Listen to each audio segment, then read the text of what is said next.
Welcome to Tales from the Bridge. We have a fantastic episode today. Kevin, Sam, and myself sat down with Andy Weir, and what's this? And so here's what it is. I've never said this before. I've never said this publicly before, so here you go for your listeners or anyone. That's right. Andy tells us something that he's never told anyone before, apparently. And this is very exciting news because if you have not read Project Hail Mary, this might make you want to read it. And if you have read it, you might want to read it again, just like myself. So there's a lot to talk about here in this episode. Andy was so much fun. He's absolutely hilarious, comes with so much energy, and we're super happy to have you, Andy. So thank you for joining us. Thank you, listeners, for joining us today. All right, let's make our way over to the bridge.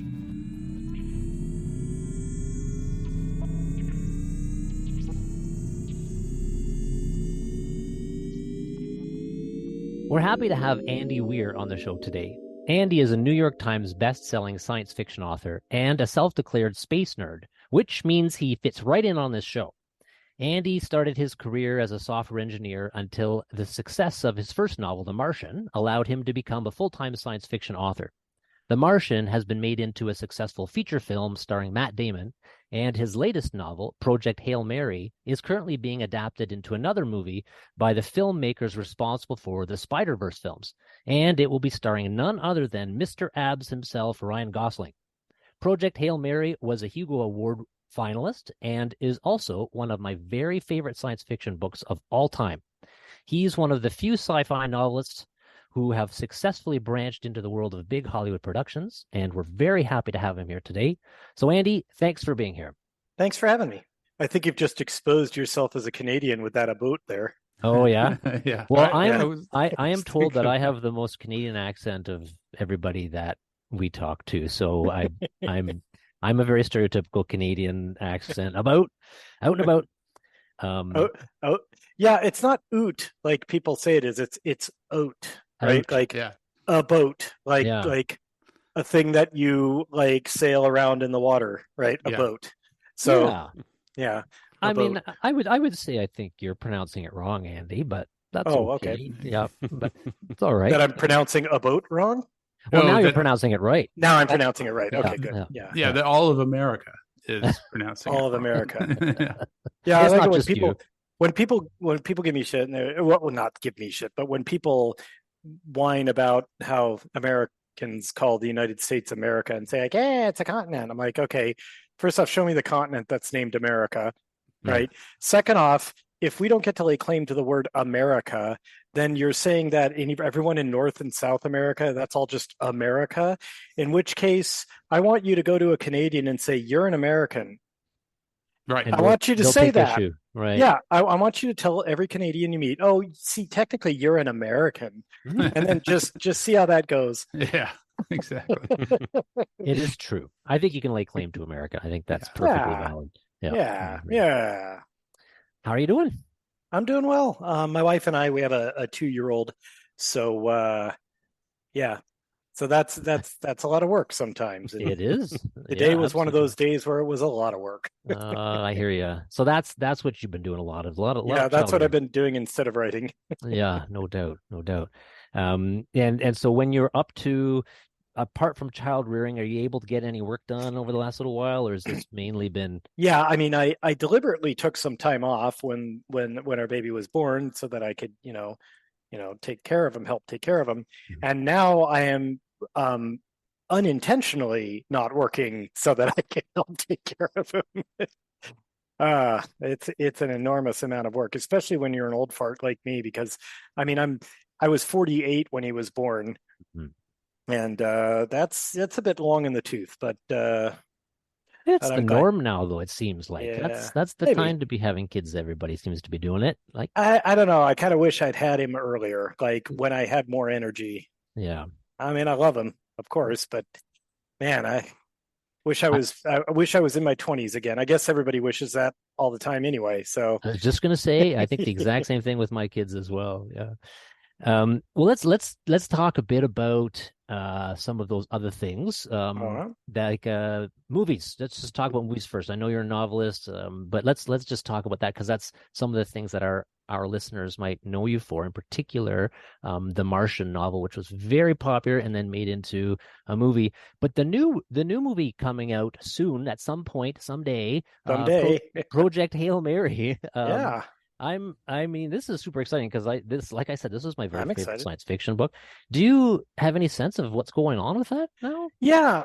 Well, so fortunately, we got the screenplay. Drew Goddard, the same guy who wrote the screenplay adaptation for The Martian, he wrote the screenplay for Project Hail Mary, and that all happened before the writers' strike. So we've had the screenplay this whole time, and now it's a bunch of like stuff that's not exciting in the movie making process, like you know budgeting, scheduling, like, okay, we need a studio, we need studio time. Where are we going to shoot it? Probably England, probably London. Arranging the studio space. Ryan Gosling has his calendar clear for the estimated time when we'll be shooting, and so on. And then staffing up the higher seats in the production, like, we need to find a casting director, we need a line producer, we need a director of photography, we need all those things. We can't cast the film itself right now because of the Screen Actors Guild strike. So you can't read for parts or do anything. If you're in the Screen Actors Guild right now, you can't even basically talk about being in films with. So we're kind of hampered by that, but hopefully that'll resolve. And it shouldn't have too bad an effect on us because it wasn't time to start casting yet anyway.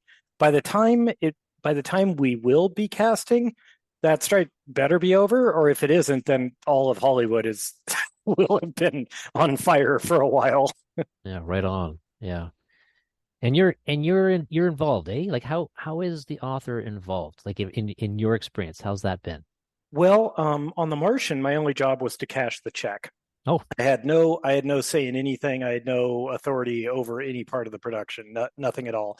But on Project Hail Mary, so this time around, I was like, on The Martian, I got a decent amount of money for, it was a one-time payment. They bought the film rights from me. It was like, six figures, right? And then the movie went on to make like $700 million. And I'm like, boy, I wish I had a percentage of that. right. So this time around, I told my agent, I said, like, hey, tell the studios who are interested in Project Hail Mary, because it was selling really well. People really liked it. So I'm like, tell anybody who wants the film rights to Project Hail Mary that I want a percentage of front end gross, because you always get back end points, but those are always bullshit. They don't turn into anything. They always end up being zero. So I'm like, I want front end gross. I want a percentage of the gross, or box office receipts or whatever. And so my agent said, sure, let's ask. And then most of the studios came in with good offers, but they said, like, we don't do like front end profit sharing with writers. You do that, with the talent, with the stars, with the directors, and with the producers, but you don't do it for like writers. And so most of them came in with decent offers, but said, sorry, we don't do that for writers. And MGM came in and said, we don't do it for writers, but we do it for producers. So we'll make you a producer. Ooh. Okay. Okay. And give you a percentage. And so the end result is, because I wanted front end gross, they made me a producer. So I'm a producer on the film, which means I have authority in areas I should not, because I don't know what I'm doing. So what I do is I stay out of the way and let the real producers do their job. So this time I do have authority in some ways. Like, among other things, I had to approve Ryan Gosling being in the film. But was that a tough choice? Not a tough choice. No. Okay. not a difficult call. No. And but the end result is I just sit back and let the real producers do their job. I'll offer my opinions on things, but I don't get in anyone's way. Yeah, that's a success story. I mean, I'm just here to get paid. And tell good stories, Andy. And tell good thanks. stories. You do that well as well.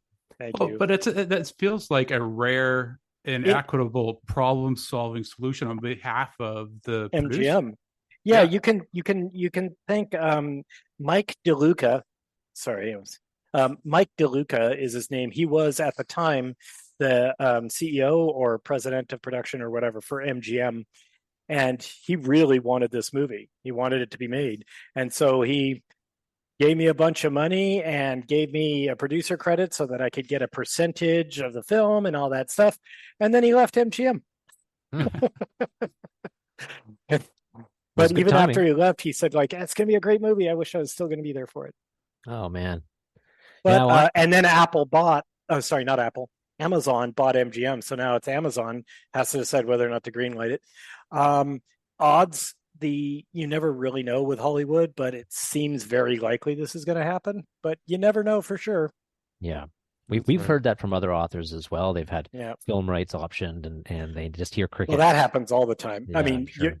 if you're a writer who gets any amount of sales, if you get decent sales at all, you will absolutely have the film rights option.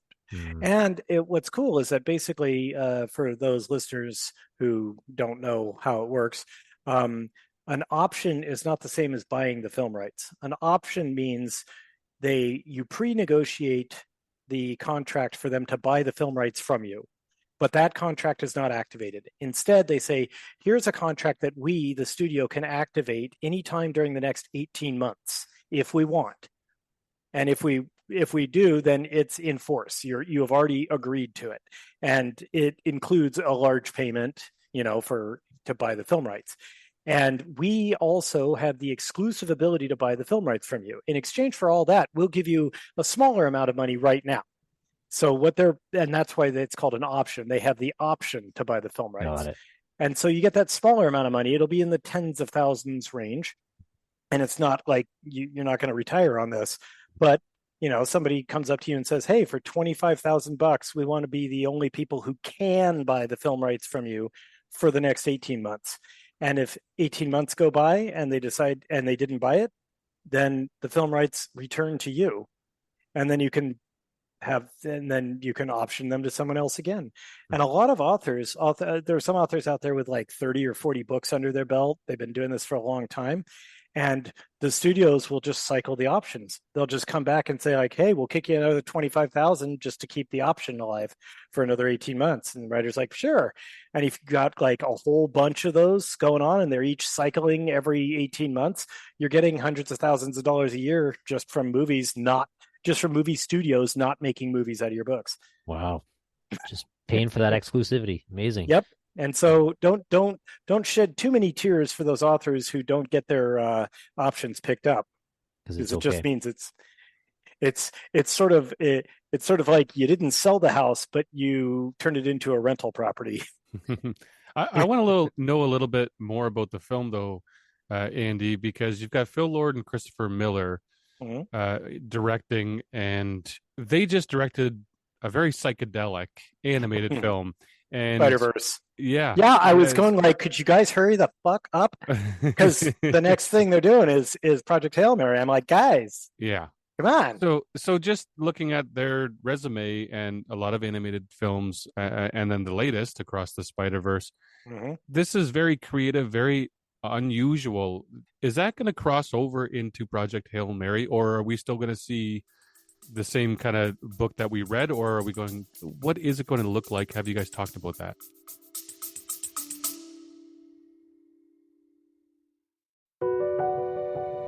Ever wondered what it takes to make it in the movie business? Peel back the curtain with 4-6 Success Filmmaking. 4-6 Success Filmmaking is where filmmakers share their stories and the secrets. It's beyond competitive out there. There have been movies that it's taken me 10 years to get made. Don't wait to create. Like, you've got to just keep making stuff. Tune in to 4-6 Success Filmmaking for your dose of cinematic realness, direct from the voices that have lived it.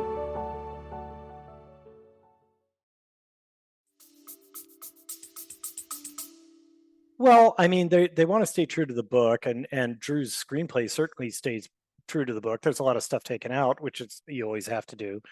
I think they're really they really want to keep the style of the book. Like, I don't know how much we want to have spoilers on your show, I don't mind. I It's think your people show. have- We do a lot of- spoilers. We also read your Yeah. book and talked Yeah. about it on the show as well. Okay. So a lot of our listeners, we hope they've read this book because it's a fantastic book. If you haven't read Well, it, thank you. go read it. Well, for those of you who haven't read it, spoilers incoming. So basically, there's an alien in the book, and he is a five-legged kind of spider-looking rock creature. And so a lot of time and effort. Chris and Phil are putting a lot of time and energy into figuring out exactly what Rocky's going to look like, what he's going to look like, how he's going to move, and they're thinking of things like, how do we show, like, okay, we need to put together this creature, figure out what it's going to look like, and then how do we demonstrate that it's sad?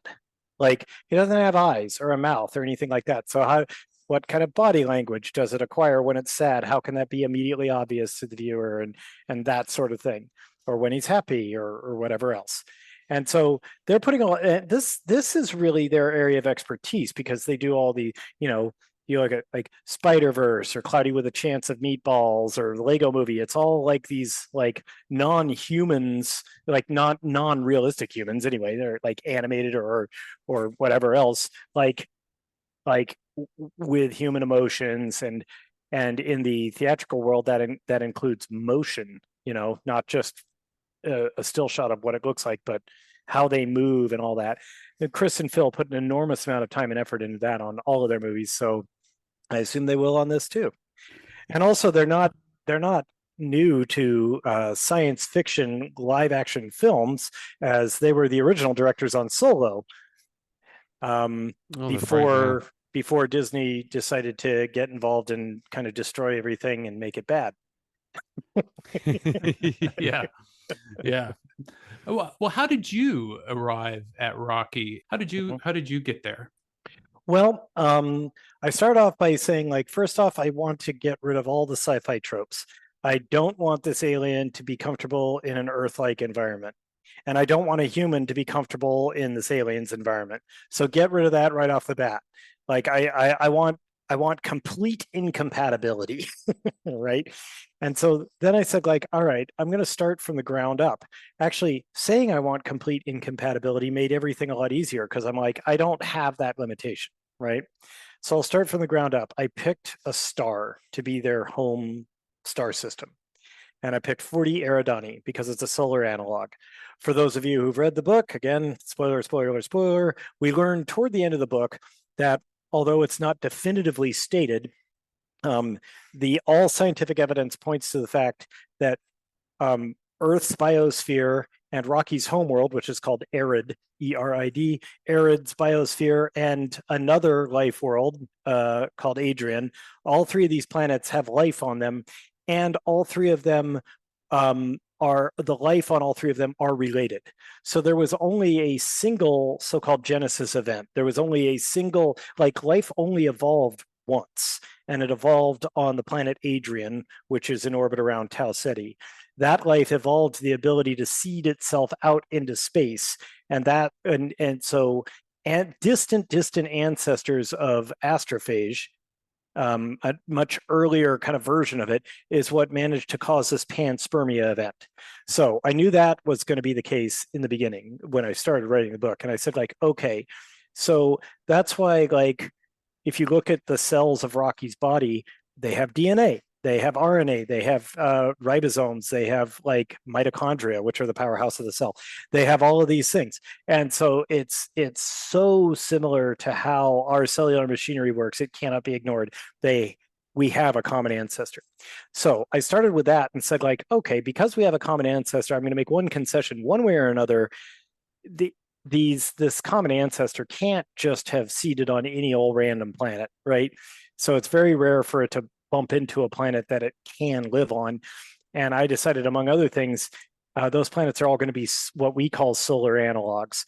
So, those star systems.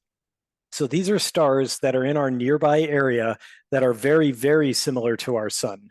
Tau Ceti is one of them, and another one is 40 Eridani. So I picked 40 Eridani because it's very, very similar to our sun. Then I said, like, all right, so what are the real exoplanets? It has planets. And I'm like, okay, look them up. And I picked the first one. because it has some gas giants, some tiny little rocks, but it has like the first planet in the 40 Eridani system is very, very close to the star, and it's about 8 times Earth's mass. And it's probably a super Earth. It's hard to be a gas giant when you're that close to a star. The star tends to suck all the gas off of you. So I said, like, okay, so that's going to be the homeworld. So what do we know about this planet? I've decided there's life on this planet, and life needs liquid water because remember, it's not alien life. It's not a second Genesis. It's the same cellular mechanisms that we have. So they need liquid water. And I'm like, okay, so how does a planet that is, it's closer to the sun than Mercury, like than our planet Mercury. I'm like, how do you end up with a planet that close to its star that has liquid water? And I said, like, well, it's going to be extraordinarily hot. And the only way to be extraordinarily hot, like way the hell over 100 degrees Celsius, and still have liquid water is you need an extraordinarily high atmospheric pressure. The higher the pressure, the more heat water needs to boil. And so I kind of made some arbitrary decisions, and it's like 29 atmospheres of pressure at the surface. And at that pressure, water doesn't boil until over 200 degrees Celsius. It's like 400 something degrees Fahrenheit. And so I'm like, that is the surface. And so they have liquid oceans. And I'm like, okay, so there we go. So that's the environment they live in. And I said, okay, next problem, to have an atmosphere that thick when you're right next to a star requires some explanation. Okay, because like the sun, for instance, tends to sandblast all of the planets in our system. Earth, we got to keep our atmosphere because we have this pretty powerful magnetic field around Earth. Mars wasn't so lucky, and the sun just blasted its atmosphere away with solar wind over millions of years. Same thing happened to Mercury. Didn't happen to Venus. Venus has an incredibly thick atmosphere. Why? Because it has really heavy molecules. Venus's atmosphere is mostly carbon dioxide, which is very heavy. So solar wind can hit it, but it's like, I'm not leaving. Okay, so I said, all right, let's take the planet Erid, and which is their homeworld, and I'll say, like, I'm going to give them an atmosphere of pure ammonia, which is common. It happens all over the place in our solar system. And like ammonia is pretty heavy. So, but still, being that close to the star would probably knock a lot of it off. So I also said this planet's got to have a killer magnetic field, like a crazy ass strong magnetic field, like 100 times stronger than Earth's magnetic field. So how does a planet get a magnetic field? Well, you need a ferromagnetic core, like we have mostly liquid iron core, and you need the planet has to be in the presence of a strong magnetic field from a star, and it has to be spinning. That's how Earth gets its magnetic field. It's basically like you're spinning a magnet around, and it makes this magnetic field. So that's what Erid does. And I'm like, well, it's bigger, so it has more ferromagnetic material in its core. To make it have a more powerful magnetic field, it's got to spin really fast. So I'm like, okay, there's another thing we know. Erid rotates very, very quickly. So its whole day is about 6 hours long. And I'm like, now I've defined kind of the environment that this life has to live in. It's like 29 atmospheres. It's about 210 degrees Celsius on the surface. The length of a day is 6 hours long. Then I start saying, okay, now that I have and it's a pure atmosphere, an atmosphere of almost pure ammonia. There is no oxygen. How does the biosphere extract oxygen? How does that work? And I just started from the top down. I'm like, what are the single-celled organisms that live in this biosphere? And I finally decided that basically what happens is there are small algae-like cells, single-celled organisms that live in the upper atmosphere. They absorb sunlight, they metabolize, they reproduce, and stuff like that. Then below them are things that eat them. So it's more like an ocean. And below them are things that eat them until you get all the way down to the ground where you have the larger fauna, and iridians are one of those larger fauna. However, all of the light would get absorbed by the algae-like things that live at the top. So no light gets to the surface. So now I'm like, iridians would not need to develop sight. They would not need to evolve it because there's no light to see with. So they need to evolve something else to understand their three-dimensional environment. That sort of thing. Just each thing leads me to another conclusion. I'm like, okay, well, then there's this, then there's this, then there's this. And, some of them were just arbitrary. Like the surface gravity would be much higher. So iridians would probably be physically smaller, lower to the ground. what's the point in being like really tall if it just consumes a whole bunch of energy, right? And that's kind of a hallmark of you and your writing, is this extremely thoughtful process of making plausible explanations for everything that happens, right? I would say in Project, and that's what really drew me to The Martian when I first read it, back when it was on Kindle a long time ago, and I loved it. And same thing with Project Hail Mary. There's a couple leaps of faith, right? Like I think astrophage. I think there are some plausible physics things. Yeah, there's some questionable physics. Yeah, right. But there's some plausible. They absorbing neutrinos, and it actually makes neutrinos. The thing that's implausible is that astrophage has, without any explanation offered by me whatsoever, the cell membrane of astrophage is completely opaque to neutrinos. In fact, it's completely opaque to just about anything. You cannot quantum tunnel through astrophage cell membrane. So neutrinos, you have literally, I'm not exaggerating, 100 trillion neutrinos passing through your body every second right now. And these neutrinos pass clean through the planet Earth. They're emitted by the sun, and they pass completely through Earth without interacting with a single atom. That's how tiny they are. They're so small that on the quantum scale, they're just like not likely to hit anything. And because of that, it's like really, really kind of difficult to explain how a magic cell membrane can stop them. Right. But that's like one of the very few leaps of faith, right? That and maybe xenonite, Xenonite. Yep. Xenonite is an alien substance. I decided for fun, I really like to take tropes and then not do them. And so one of the tropes is that aliens are always like this super advanced technology. Well, in this, we find out that we are the super advanced aliens. The Iridians are behind us in almost every technical endeavor. That was so refreshing, by the way. That was really cool. Thanks. Yeah. They didn't have computers. They didn't know about relativity. They're just completely behind us. However, they're just like if you look at Earth's history, in real world history, you'll find that like it's never the case that one civilization is completely ahead of another in all ways. There's always something that the civilization, which is quote unquote behind, is like a lot better at, right?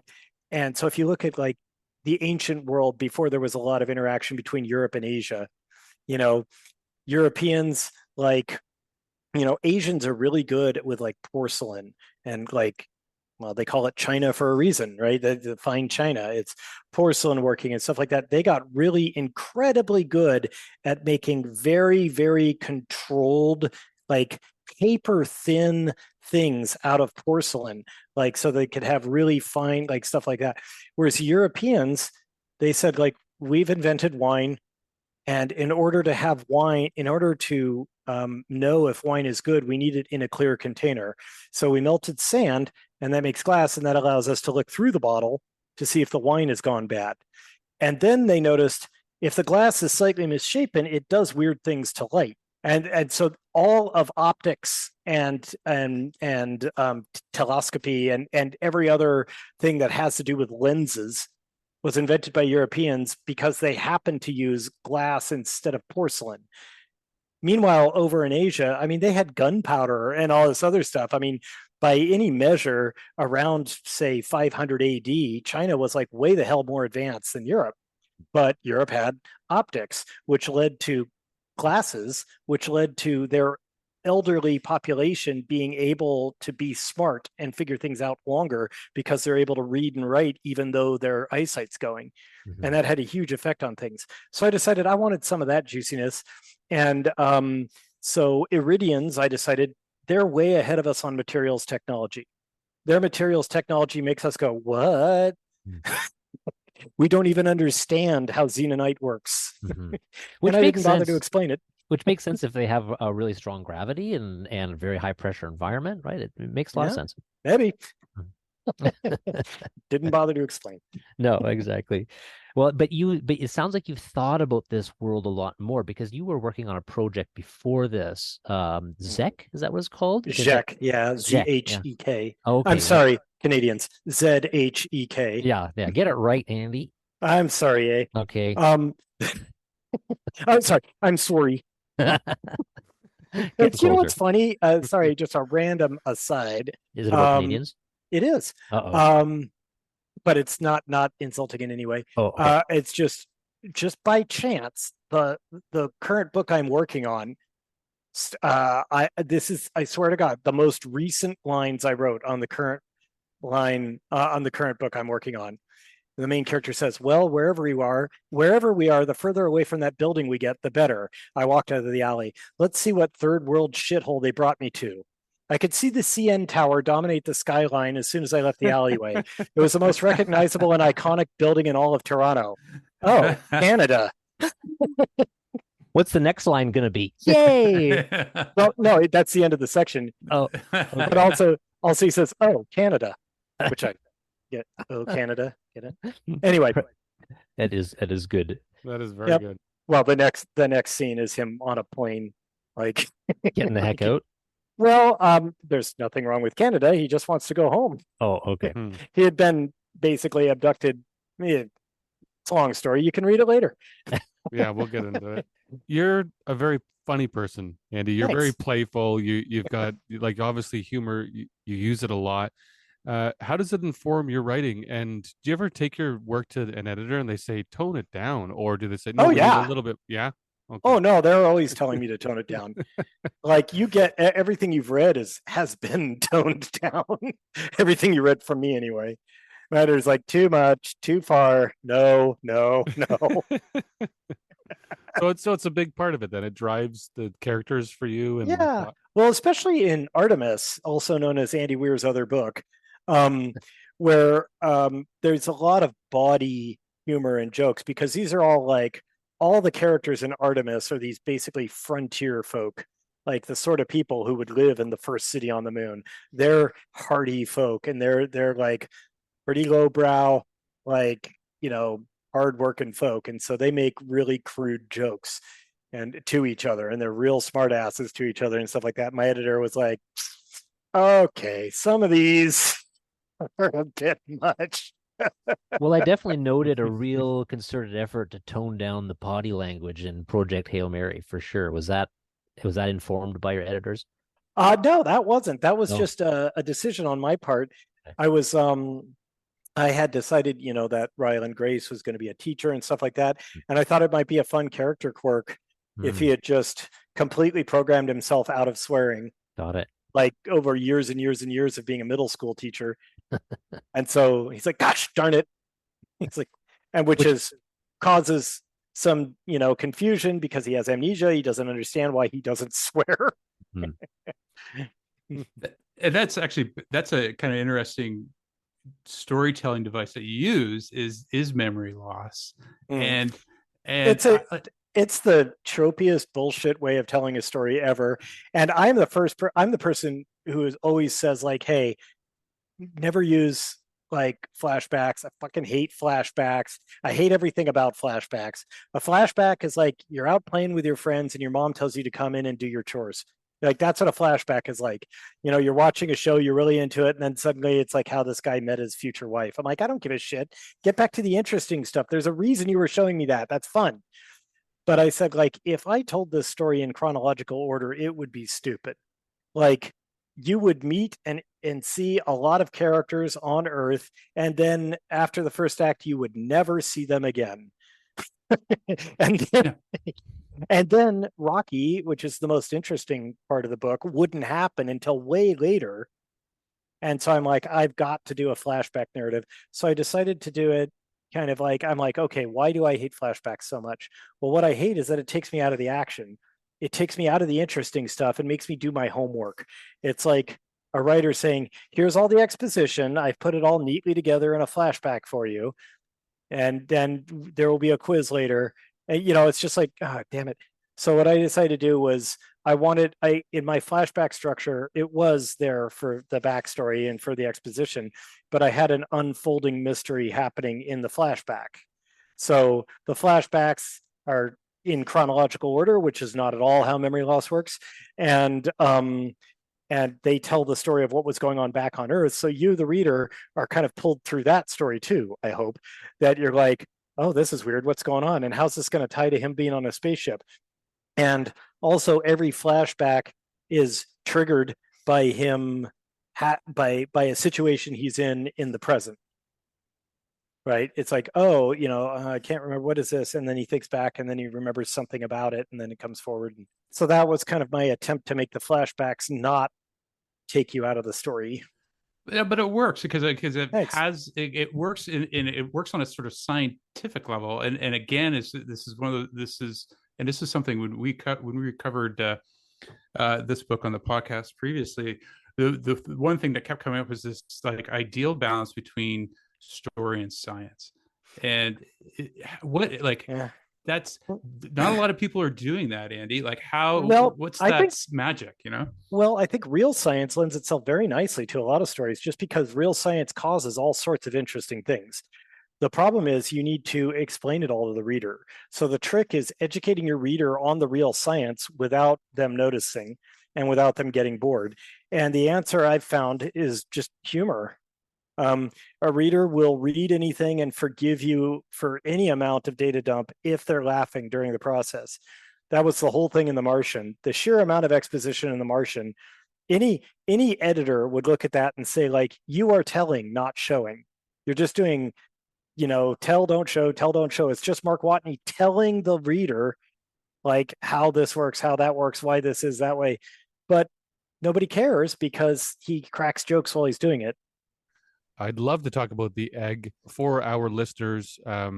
Just Google The Egg by Andy Weir and read it right now. As soon as this episode's done, it'll take you 3 minutes. It's one of the most impressive short stories under 1,000 words, I believe. And I simply want to know, Andy, is where did that idea start, and how did that form? Because it's so short, you hit all the right points, and it makes you feel good when you're done reading it. How'd you do that? Honestly, it was like I was trying to think of a way where I wanted to say, like, what is a system whereby life actually is fair? I want an afterlife. I want to create an afterlife here where it turns out life is fair after all. And I'm like, how would that work? How does God make things equal? How does it make it like, if you're an asshole your whole life, how do you get punished appropriately? How do you get rewarded appropriately if you're a good person? How do you get punished less if you're a slightly less person? Is there like exactly how much fire and brimstone do you get for murder, and how much do you get for like shoplifting, right? It's like, how does that work, and how do you make sure that it's fair? And I said, like, well, what if everybody you hurt, what if you experienced all that pain that for anyone you've hurt? Like, okay. And what if you also experience all the happiness that you cause in others? So there's karma, right? And I'm like, okay, but how do you decide who got hurt by what? It's like, if I punch you, well, then that makes sense. I did a thing and you suffered. Okay, but what if I'm the president and I order an airstrike on an enemy location? Like, how much of the pain and suffering from that is on me? How much is on the soldiers who enacted it?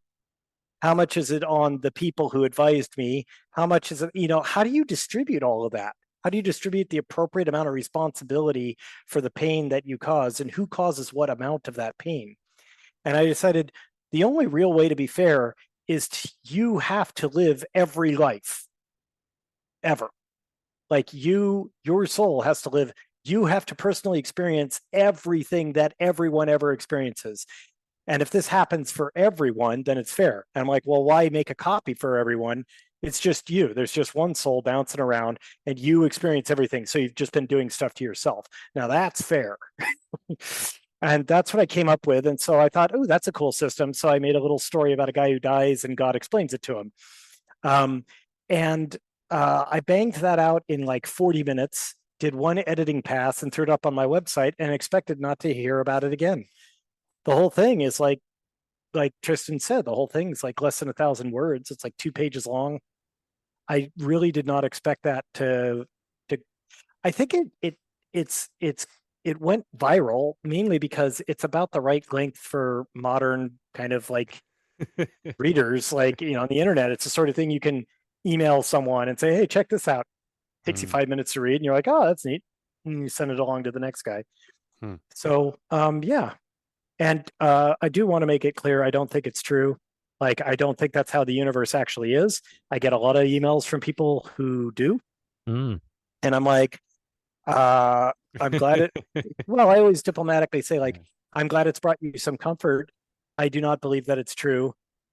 You know, I don't want to be L. Ron Hubbard. I don't want to start a religion. I just made a story. I don't think it's true. I also don't think there's a guy stranded on Mars. You know, But do you have evidence that it isn't true, Andy? I do not. Oh, okay. Well, I there you go. cannot disprove the egg, Oh, nor yeah. can I disprove ovism. Okay. All right. So if you want to be an ovist, Did that? ovism, Oh, I like that ovism. ovism. Mm. Did that kind of the success of that? Did that inform you when you released The Martian serialized on your blog? I wrote it while I was writing The Martian. Like Okay. I had, I started writing The Martian in 2009, and I think I wrote The Egg in 2000. No, around the same, maybe 2010, 2009. I don't know. I had already released some chapters of The Martian when I wrote The Egg. Okay, got it. So that was just the way you were doing it, and that worked out for you. Yeah, That was yeah, it worked great. Yeah, how did that transition into a major feature film? Yeah, just the same way it happens with everybody, right? No, Yeah, the way it worked for me too, obviously. Yeah, right. Yeah, I don't know why more people don't do this. Honestly. No, so I wrote it a chapter at a time. It took me 3 years total to write The Martian, and I would release a chapter every 6 to 8 weeks. And I would tell my readers, I had about 3,500 regular readers. I had accumulated them over 10 years of putting fiction and comics and stuff on my website. So 3,500 sounds like a good sized reader base, but when you amortize it over 10 years, it means I only gained like one per day on average. So it's not an amazing feat. Anyway, but I had those readers, and they would encourage me and say, like, hey, I love it so far. And that gave me a lot of, a lot of gumption to keep going. And I felt real good about that. And anyway, I finally finished the novel and told everyone, okay, well, that's done. Now I'm going to go work on something else. And some people would email and say, like, hey, I love your book, but I hate your website. And it was terrible. It really is like the Soviet tractor factory of websites. It's just like I wrote the HTML in Notepad myself. It is the bare bones. Here are the words for this story. You read them and shut up, right? And so they said, like, can you make an e-reader version so I can download it, put it on my e-reader? I'm like, sure. Figured out how to do that. Just converted my Word file into a couple of e-reader formats and then posted them. And then other people emailed and said, like, hey, I love your story, hate your site. I want to read it on an e-reader, but I'm not really technically savvy. I don't know how to download a thing from the internet and put it on my e-reader. Can you just put it up on Amazon so I can get it that way on my Kindle? And I'm like, I don't know. And so I went and found they have like Kindle Direct Publishing, which is a method of anybody can post their stories. Or anybody can post things. You can self-publish, and they don't charge anything up front. They just take a cut of your sales. So I put it up there and said, here you go. Now you can read it for free on my website, or download it for free from my website, or pay Amazon $1 to put it on your Kindle for you. And people started paying the buck. It got really, really popular. It just shot up from there. It got into, top 10 of Kindle, top 10 of science fiction Kindle, and then top 10 of all Kindle. And then it started scraping into the like top sellers of all of Amazon books, and I was just like, wow. And then around that time, I got contacted by an agent who said, like, hey, I bet you I can get you a print deal. And I said, like, well, you're my agent now. And then I got contacted by 20th Century Fox saying, hey, we want to option the film rights. And I said, talk to my agent. And so it just kind of like went from there. And the film deal and the book deal came together 4 days apart. Wow. That was a busy week for me because I was still a computer programmer, like doing all these like big business calls from my cubicle and then fixing bugs. That's really funny. Like it's the dream. It's amazing. And it's so surreal to me. Like going to the premiere of The Martian, which was, by the way, in Toronto. Yeah. Going to the premiere of that, like just hanging out with like Matt Damon and Jessica Chastain for so long that the novelty wore off. Like because because it was like 4 days of just nonstop press junkets and stuff like that. And after a while, it's like, more Matt. How did that feel at the very beginning? Before Matt Damon seemed normal. It just, everybody asks me that, and it just seems not real. Seems, have you ever fantasized about something in your head, and in your mind you're like, this is a neat fantasy. It's not real though. Yeah. Well, you're still you're there. It's happening, and you're like, your brain is like, this is neat. It's not real. I did want to ask something I want to know if I'm crazy or not. Did I find a bunch of Beatles Easter eggs in your book? You did. I did. You did. Now, There's we talked about it a year ago, and I can't remember all of them now. I should have written this down a year ago and kept it in my back pocket. But yeah, I nobody found some has Easter really. eggs. Nobody has found them all, or at least nobody's told me if they have. But So can you share a couple that people have told you they found? So for instance, basically it's like Beatles album names are in the text of the book. So for instance, at one point, the Strat is talking to U.S. Navy submarines, and she's like, submarine 12, condition yellow, submarine 13, condition, yeah. And so she said yellow submarine, which is one of the albums.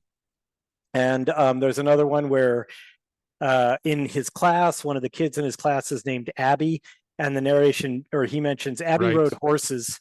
Yes, I said that one, guys. You did, Tristan. You said that on the air. Yeah, Abbey Road horses. Abbey Road horses. Yeah.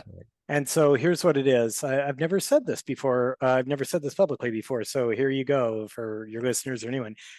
All 13 of the Beatles, non-compilation albums, all 13 of them, their UK titles are in the text of Project Hail Mary somewhere, phonetically, not necessarily letter-wise. Like Abbey Road Horses was ABBYRODE, not ROAD, right?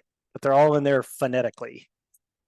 So please me awesome. Would be so in good. Some like in the middle of a sentence maybe, or it's in there.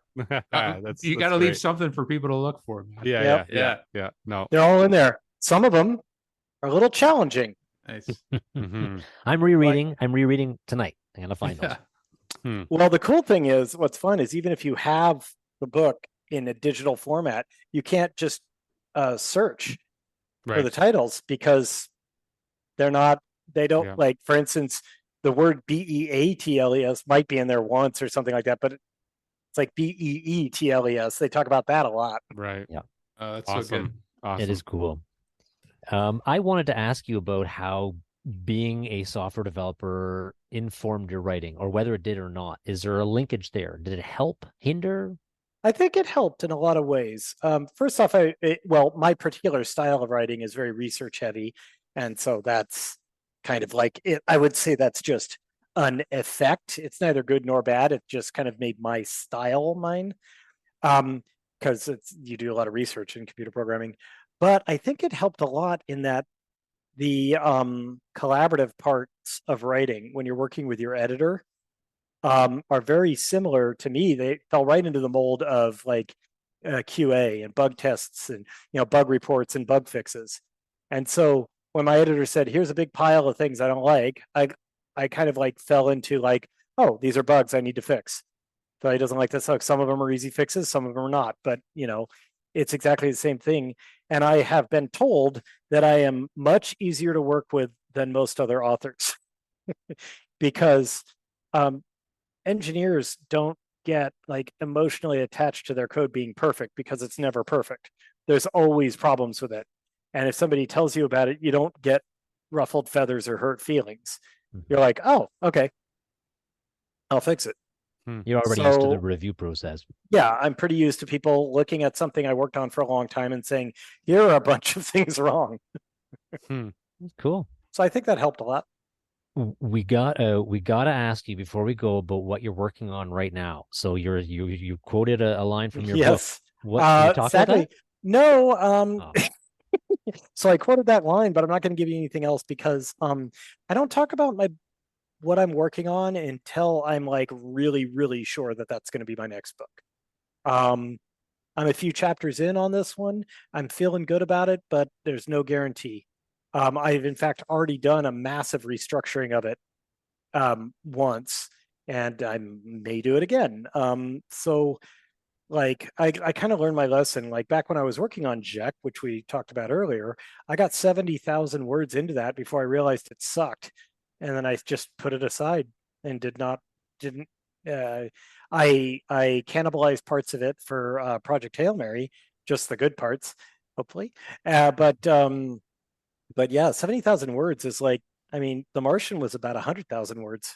Yeah, that's a Makes lot sense. to put something down and be It is. pragmatic about. But you gotta know when it's not working. I would rather not release a book than release one that sucks. Yeah. One thing I'd like to mention, Andy, is we do another form of episode where we do a trivia from the bridge, where we bring on two guests and we do science fiction trivia. So maybe down the road, I can connect with you. But I was also talking. I'm not sure how you guys are, but Ray Porter. We've been talking. I love Ray.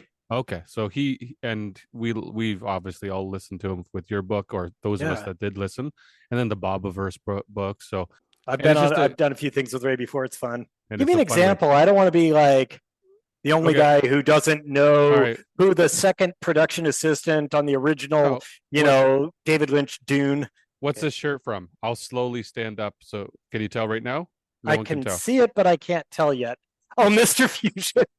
Okay. Well, that's from Back to the Future. Mr. Fusion is, Part but 2, yeah. I didn't. It'd be Part that. 2 and 3. and I don't know. 3, Give me another one. Give me another one. I failed. Oh, this I love Back to the Future. It's one of my favorite movies ever. I It's feel one of mine like too. I have done so badly by not knowing. Okay, the so Mr. when Fusion did logo. when did Marty go back? In the first Well, he left, I think, October 26th, 1985 at 1:21 a.m. one? Okay. No. Okay. Einstein left at 1:21 a.m. Marty left a little bit later. So you arrived 5 minutes later. Was No. it 5? No, No, when Einstein left. came back. Einstein left at 1:20 and appeared at 1:21. 1 Marty, minute, right? yeah, Marty, one minute. Marty went a little bit later. It was like 1:28 or 1:29, and he arrived at exactly 6 a.m. on November 5th, 1955. You got it. Holy smokes, Andy. You're going to be And fine. You'll be a And he shoo-in. went back at exactly 10:04 p.m. on November 11th, November 12th, 1955, and reappeared at like at 1:10 or something like that. He gave himself 10 minutes of overlap to try to save Doc. But yeah, We got the topic. We know what topic to choose Well, it's- here. yeah, and Yeah. those are my favorite films too. And I Yeah. Back to the Future Part Well, 2 is the how first about film I saw in the theater, so it's I important. once sat down and calculated, what is it? How long the DeLorean lived? Like Mm. from how much time passed between the very first time the time circuits were used on the DeLorean until the last time the time circuits were used on the DeLorean. Do you remember the answer? No, but it's like over 100 years, right? Because it Yeah. sat in a cave, Yeah. right? Yeah. Or it's a really long time. Also, here's a fun fact: for a brief period, actually for a big chunk of Back to the Future 2, for a brief period in Back to the Future 2, there were 4 copies of the DeLorean in Hill Valley at once. At once, Oh. yeah. For the I didn't know prom, that. or not the prom. There the was the dance. original. There was the one from Back to the Future 1, and that was just in Doc's garage, and then there was the one that Biff took to come back and give the other Biff To the sports himself. almanac. Then there's the one that Doc and Marty took to go back to stop Biff from Yep. before that, in 1955. And then there's the one that was just sitting in a cave. For 70 years.